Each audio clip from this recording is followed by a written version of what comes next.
think I just learned that everybody else's feelings mattered and mine did not.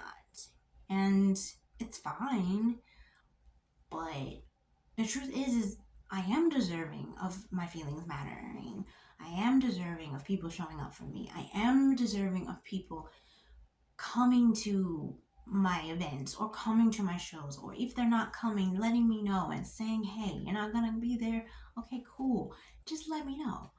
But I have seen people really come through and show up over the years, and it just didn't look like what I thought it would look like.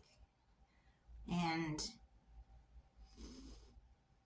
it's just my truth, and it's not an easy thing to express because I think some people might think that I'm running away from my family. It's not like I'm running, it's just like I need my season to like figure out myself and my identity and all of that jazz before I can involve myself in that dynamic. But also, I don't think that that dynamic is necessarily that helpful to my development. So I don't really think it's necessary for me. Um, I never was that close to my family. Like, it was not like I had a super close connection. There was always a little bit of distance, and that was from a young age. Um, I always felt like I was very aware in a way that the people around me just didn't seem like they were. And it wasn't easy because sometimes it felt like I'm the only person that's acknowledging the elephants in the room, or I'm the only person that's feeling this, but you guys are just like not acknowledging at all. And it's hard for me. Like, I can't. Like, I can't. Because I've never been disingenuous. I don't know how to be inauthentic. I can't pretend. I can't do that. It's just not me. And so, yeah, I think getting out of my comfort zone is also going to help me be able to continue to build community outside of my family. Not that it's not that people are bad people. It's not that. It's just, I have done a lot of work, a lot of inner work, and that work has been years in the making. And the more work I do, the more I realize that it might not be in my best interest to be around my family more than I have to. And it's not because I don't like people. It's just been hard. Because I'm more sensitive and I just feel things differently. And it's always been that way. Um, well, maybe if I continue to work on healing, maybe I'll be able to be around my family more consistently. Maybe. I think for me, I can handle it in small doses. It's not something that I can be around more than just a day or two. Um, but maybe that's something that I'll continue to work on, getting out of my comfort zone with my familials. Um, I think when you never had the relationship to begin with as a child, it's harder to build a relationship as an adult, especially when everybody has their own life. And because I didn't have the memories and I didn't have all of the connection from a young age, it just makes it harder for me to connect as an adult. But, one of my friends or a few of my friends have said, family doesn't always have to be your family. Family can also be your friends that you chose to be your extended family. And I really have had some amazing friends over the years who have really shown up. And I'm grateful for them because they really have supported me. I wouldn't be as far along with my personal growth. I wouldn't be in New York City. I would not have been pursuing my dreams in the same way that I'm currently pursuing them. My friends really have shown up for me, and I just have to be grateful for that. And maybe, you know, I'll be able to walk in my family's world and it not trigger me as much. But currently, at times, it's still triggering for me. And it has been, but I think I could ignore it more when I was younger. But now that I have started to do work, it's actually harder. Um, it's not that the love isn't there, but like I said, it wasn't enough of a relationship for me to have the love. Um, I just always learned that I came last. My feelings, my thoughts, my wants, my desires, my dreams always came last. Everybody else's was always more important. And that's just the dynamic. And there's nothing I can really do to change that dynamic because if I'm honest, that dynamic started in 1956, maybe before that. So there's nothing I can really do to change it. It just is what it is. Um, but focusing on the people who really have shown up, people have really gone above and beyond, and I am grateful, really grateful. Thank you. Um, to everybody who's just been a powerful force in my life. Thank you. I really truly appreciate it. Because the woman who is here today would not have been here. I really am grateful. I'm still working on the praying for people aspect. But you can pray for people, but that doesn't necessarily mean that you have to be around them on a regular. Um, just figure it out. You know what I'm saying? Pray for people. If you have any issues with people, pray for them.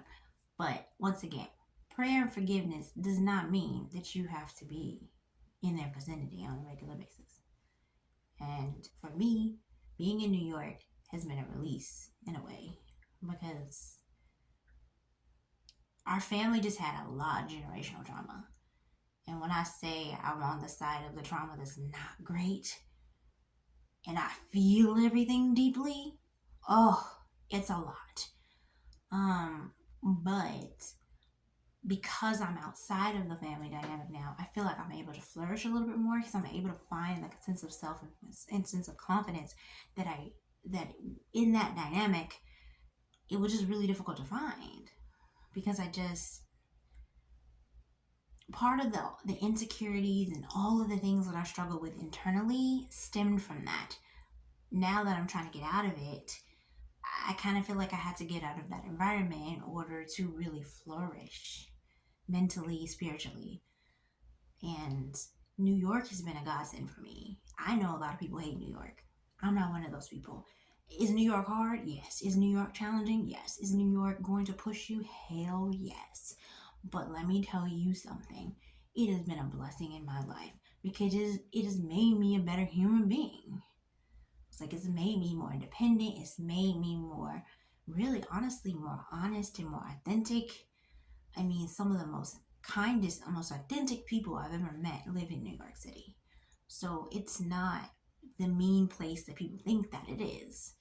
It's challenging and it's going to push you, but it also is filled with a lot of people who deeply care.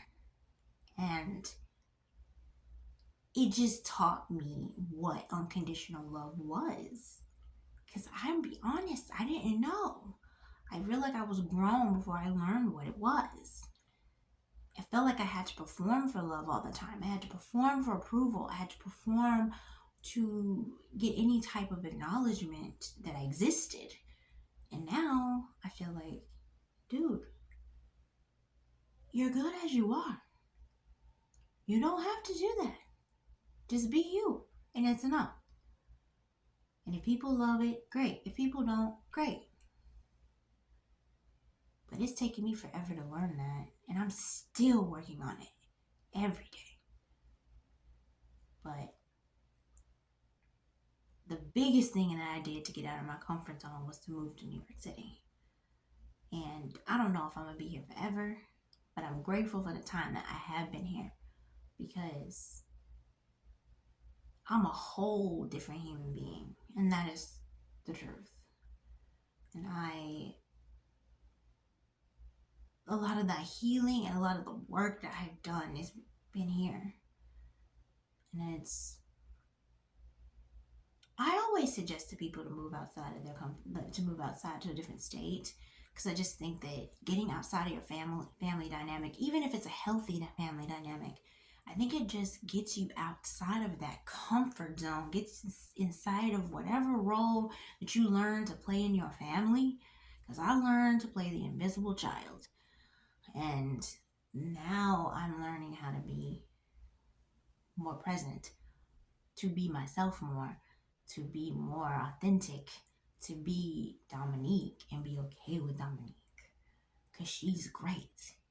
But I didn't think that. Because in the environment that I was in, I couldn't think that. It just wasn't. Because I think the people around me also were not able to think that of themselves. So they couldn't think that of me because they couldn't think of that of themselves. So, yeah. If you're feeling stuck where you are, maybe consider moving to a different state. I'm not saying it's got to be New York, but consider moving outside of your comfort zone. I just think that moving outside of your comfort zone, it may be lonely at times, but it's also gonna push you to grow in a way that you never would have grown if you had just stayed where you were. I was in Tennessee for 26 years.